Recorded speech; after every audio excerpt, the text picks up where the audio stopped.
Terima kasih Anda masih bersama kami di Kompas Petang. Saudara Sekretaris Fraksi Partai Gerindra DPR RI, Bambang Haryadi, mengusulkan ide agar satu warga negara hanya punya satu akun media sosial tiap platform medsos. Bambang menyebut ide ini untuk menghindari akun anonim maupun akun palsu. Bambang menyebut informasi yang disampaikan di media sosial harus dapat dipertanggungjawabkan. Ia menyoroti fenomena akun anonim dan buzzer alias pendengung yang belakangan memang marak berseliweran di berbagai media sosial.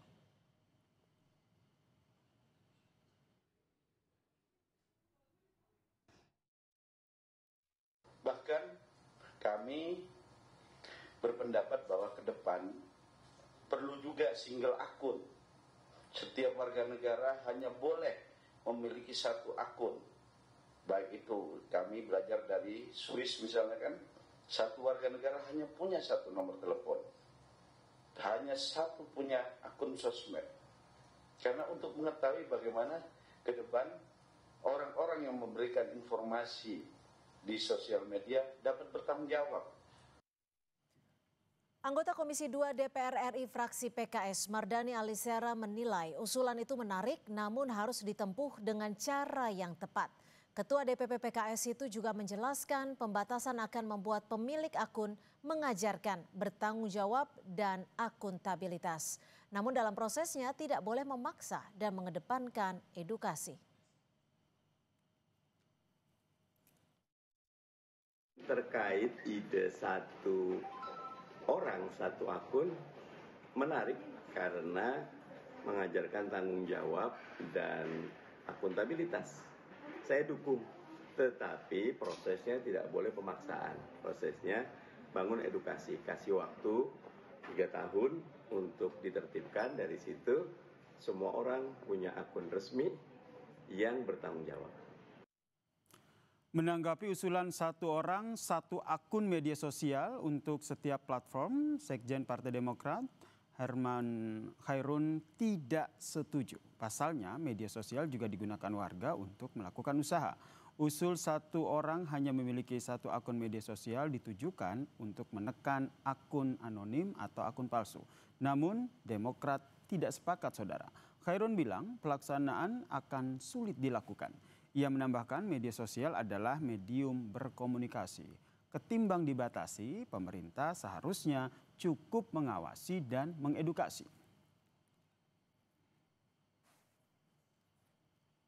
Dan mungkin sekarang ini kan banyak digunakan untuk media bisnis dan usaha.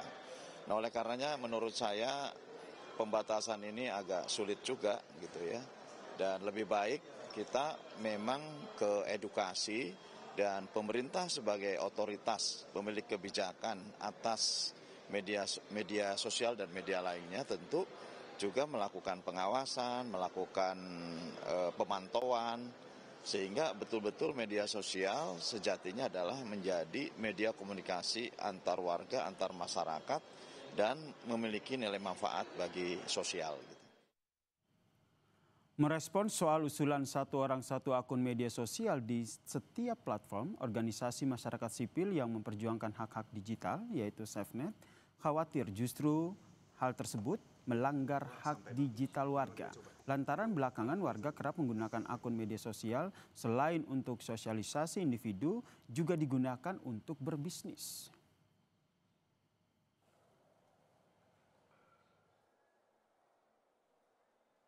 Ini sebetulnya bukan solusi kalau kamu melihat ya, bahkan berisiko melanggar hak digital warga gitu, karena kita tahu banyak sekarang orang menggunakan akun media yang berbeda, media sosial yang berbeda itu untuk urusan kerja, pribadi, bisnis gitu, bahkan untuk melindungi diri dari serangan digital gitu ya. Jadi yang dibutuhkan memang regulasi ataupun implementasi regulasi yang lebih cerdas gitu ya, bukan pembatasan yang bahkan akan lebih banyak merugikan warga ketimbang untuk menindak pelaku kejahatan. Kita bahas soal usulan satu orang satu akun tiap media sosial bersama dengan Ketua Badan Kerjasama Antar Parlemen DPR RI Mardani Alisera dan juga Direktur Eksekutif Amnesty International Usman Hamid. Selamat petang semuanya. Saya ke Bang Mardhani dulu. Ini usulan ini ternyata menuai pro dan kontra ternyata. Apakah usulan ini sudah dibahas di DPR? Belum. Ini usulan yang masih tahap awal dan ada dua perspektif ya. Perspektif pertama tentu kebebasan berkumpul, berserikat, berpendapat tidak boleh untuk diganggu gugat, apalagi dicederai. Tapi yang kedua, ada fakta di lapangan bahwa literasi media, literasi sosial media, literasi pendidikan kita masih punya catatan. Jadi alih-alih sosial media ini mendorong kita untuk menjadi lebih cerdas, bisa juga oleh sekelompok kecil orang. Saya katakan sekelompok kecil orang justru digunakan untuk sesuatu yang destruktif. Makanya ide ini menarik untuk dikaji. Begitu. Menarik untuk dikaji, biar tidak menjadi bola liar begitu ya Mas Mardhani, bisa didudukan dulu satu akun, satu media sosial. Karena kalau kita lihat, kalau seandainya tujuannya untuk mengurangi buzzer, begitu akun-akun yang menyebarkan berita hoax, biasanya kan akun-akun itu kan juga tidak bisa teridentifikasi siapa penggunanya. Setuju, itu salah satu yang harus kita kaji. Jadi malah saya melihat satu akun, satu media sosial, tentu tidak bermakna dia cuma punya TikTok. Dia boleh punya TikTok, dia boleh punya IG, dia boleh punya YouTube, tapi semuanya bertanggung jawab. Semuanya melakukan literasi dengan baik. Walaupun sekarang sudah sangat baik teman-teman Komdigi sebelumnya Kompo bahwa tidak bisa kita buka handphone, bisa punya akun kecuali punya nick dan segala macamnya. Begitu. Baik, saya ke Mas Usman. Mas Usman melihatnya seperti apa? Apakah ini betul untuk merapikan kita dalam bermedia sosial atau Anda melihatnya lebih kepada ini melanggar hak warga di era digital? Ya, saya lebih melihatnya dalam konteks hari ini. Konteksnya itu adalah makin kuatnya penggerusan terhadap kebebasan sipil. Makin menyempitnya ruang publik yang aman untuk menyampaikan kritik dan pikiran-pikiran masyarakat. Terutama belakangan ini bukan hanya melalui media sosial, tapi melalui demonstrasi. Dan ada usaha-usaha untuk menyempitkan ruang publik itu, termasuk di dalam dunia maya, dengan berbagai cara. Gitu. Dari mulai kriminalisasi, intimidasi, sampai yang terakhir, pemblokiran atau pelarangan misalnya siaran langsung di TikTok misalnya gitu. Nah banyak negara termasuk di Nepal kemarin berusaha untuk menghindari kritik-kritik masyarakatnya dengan cara men-shutdown atau memblokir platform-platform media sosial. Akibatnya fatal. Akibatnya adalah banyak orang bukan hanya kehilangan pekerjaannya dalam arti ruang usahanya ketika berdagang secara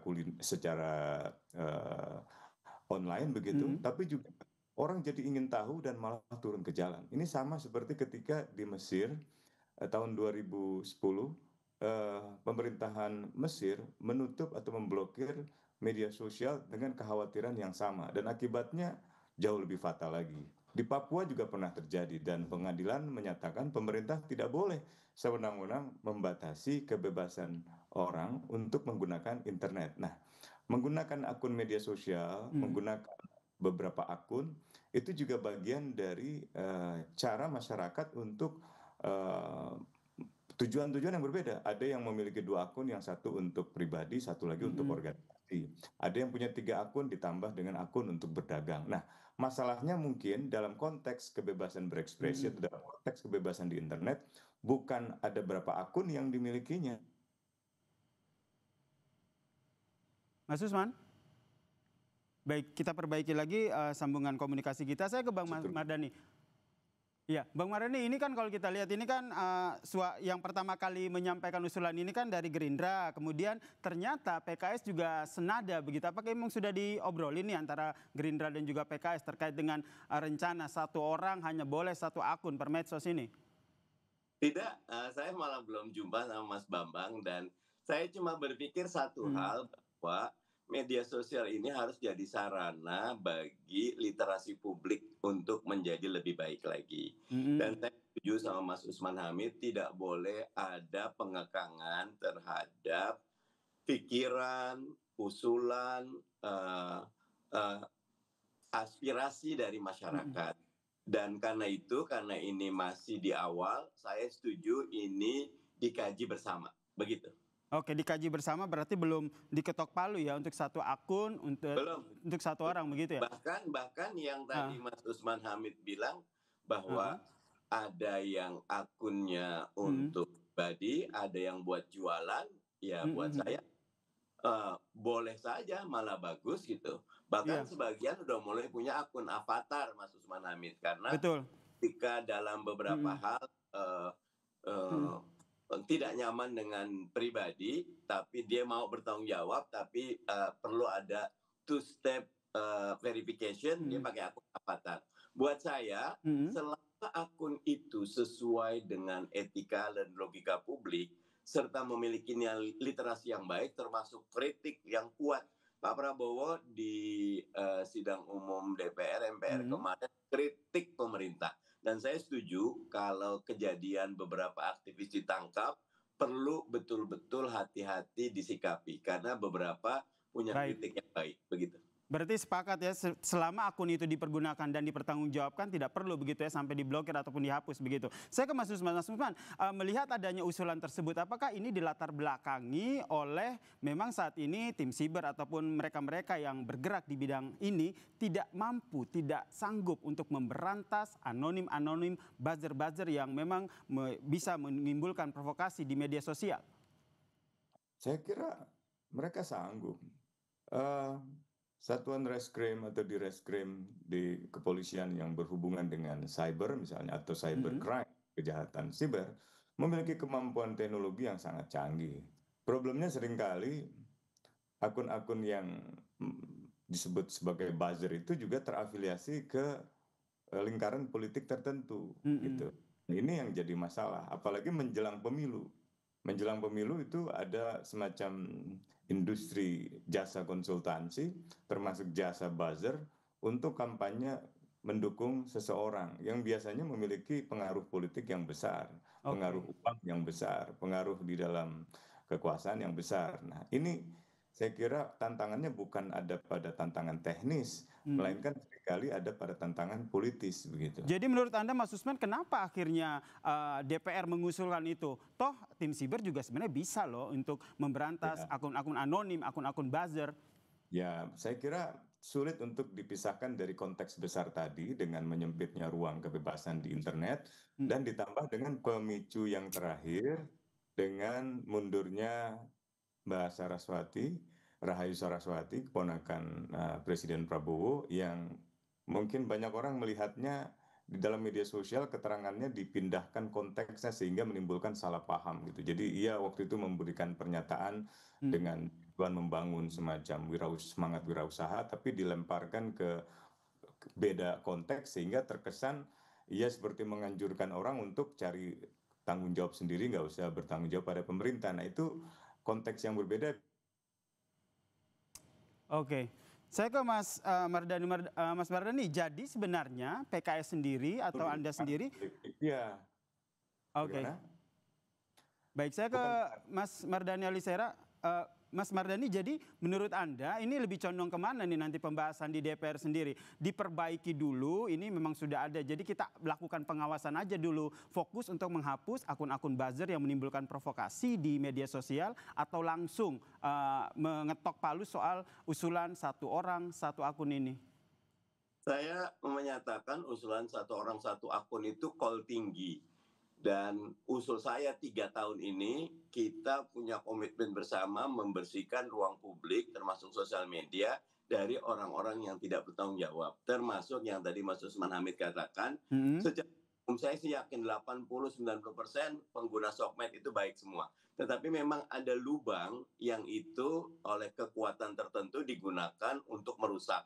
Sebetulnya paling baik adalah preventif. Teman-teman di BRSN, Badan Sandi Negara, teman-teman di cybernya kepolisian, dan teman-teman TNI ataupun intelijen bisa melakukan pemetaan dengan baik. Kemarin ada satu yang bagus, Singapura itu ada pembatasan apapun. Tapi 4 bulan yang lalu satu orang itu ditangkap karena dari gerak-gerik melalui sosial media ataupun pembelian yang terdeteksi dari emailnya, dia beli beberapa alat, dia ingin melakukan gerakan seperti pembunuhan di masjid di New Zealand. Nah itu saya thumbs up buat intelijen yang baik seperti itu. Jadi ada masalah yang harusnya selesai dilakukan oleh special force, jangan dilakukan secara general. Jadi kalau ide satu akun, satu orang satu akun, pandangan saya itu lebih kepada ayo kita bertanggung jawab terhadap akun kita. Kalau sekarang ini katakan dahulu dan kedepankan preventifnya dan jangan ada pengekangan terhadap kebebasan berpendapat. Oke, jangan ada pengekangan kebebasan berpendapat ya, terutama di media sosial. Hal senada yang juga tadi disampaikan oleh Mas Usman, jangan sampai ruang publik di media sosial ini semakin dipersempit. Anda membacanya seperti apa? Atau apa rekomendasi yang Anda sampaikan ke DPR yang hingga saat ini juga aturan ini juga masih digodok, Mas Usman? Ya, 4 hal yang harus dipertimbangkan. Pertama itu, karena ini arahnya adalah pembatasan untuk kepemilikan akun, maka pembatasan. Rencanakan perjalanan ala Agoda dalam 10 detik. Hotel murah, penerbangan murah, aktivitas murah. Memang harus benar-benar dibutuhkan, harus ada kajian yang komprehensif tentang mengapa aturan ini diperlukan gitu. Nah, yang ketiga, ketika ada pembatasan harus proporsional. Misalnya kalau satu orang memiliki dua akun, yang satu untuk organisasinya, satu untuk dirinya sendiri, atau yang satu untuk berdagang, jangan sampai dipaksakan untuk memiliki satu. Itu tidak proporsional. Dan yang terakhir harus bersifat akuntabel, bisa dipertanggungjawabkan bahwa pembatasan itu benar-benar pembatasan yang bisa dibenarkan oleh hukum, misalnya begitu. Oke, Anda sepakat, Bang Mardhani? Setuju, tinggal kata kuncinya kalau buat saya, jangan konsentrasi kepada publik secara umum, tapi teman-teman di Sandi dan Cyber, teman-teman di kepolisian, teman-teman di intelijen, fokus mengumumkan 1, 2, 3, 4, 5 dan berapa akun ini yang selama ini sudah terbukti, dipublish saja biar semua tahu. Akhirnya tidak negara melawan publik, tapi negara, publik, dan semua mereka yang sadar melawan orang-orang yang menggunakan media sosial untuk tujuan-tujuan yang buruk. Harus kolaborasi seperti itu. Nggak boleh ada pendekatan negara yang justru membatasi. Kisah di Nepal buat saya banyak sekali pelajaran yang didapat. Begitu. Oke, berarti ini nanti ujungnya akan merevisi Undang-Undang ITE. Singkat saja, Mas Ali. Masih jauh ya? Ini masih ide yang bergulir dan masih terbuka kemungkinan banyak. Baik, terakhir ke Mas Usman. Mas Usman, melihat adanya usulan dari DPR ini, apakah ini bisa dikatakan bahwa wah ini jangan-jangan memang kebebasan berpendapat di media sosial, di ruang media sosial ini ingin dipersempit? Singkat saja. Ada kecenderungan itu dan angkanya kelihatan dalam datanya, misalnya SafeNet, 500 lebih kasusnya. Di dalam data penelitian Amnesty beberapa tahun silam, itu ada 328 orang yang diserang, termasuk melalui peretasan, melalui kriminalisasi atas konten yang mereka utarakan di media sosial. Bahkan dalam kasus tertentu, termasuk di Papua, media sosial itu menjadi semacam tempat di mana negara mengintai warganya, gerak-gerik aktivisnya, dan bahkan di tingkat tertentu aparatnya terlibat di dalam pembunuhan. Pada saat yang sama, pelaku-pelaku politik seringkali menggunakan buzzer untuk melemahkan lembaga-lembaga yang penting seperti KPK. Dulu disebarluaskan seolah-olah ini adalah sarangnya lembaga Taliban, sarangnya lembaga radikalisme gitu. Dengan akun-akun yang jumlahnya luar biasa dan bisnis buzzer ini bisnis miliaran yang saya kira memang harus ditertibkan tapi bukan dengan cara memberikan penghukuman kepada semua pengguna media sosial, tapi kepada orang-orang tertentu saja yang memang menyalahgunakan kebebasan berekspresi hanya untuk tujuan-tujuan yang justru merusak demokrasi, gitu, merusak kebebasan. Baik, kita nantikan seperti apa usulan ini akan bergulir di DPR. Terima kasih Mas Usman, terima kasih Mas Mardhani Alisera telah bergabung bersama kami di Kompas Petang. Salam sehat semuanya.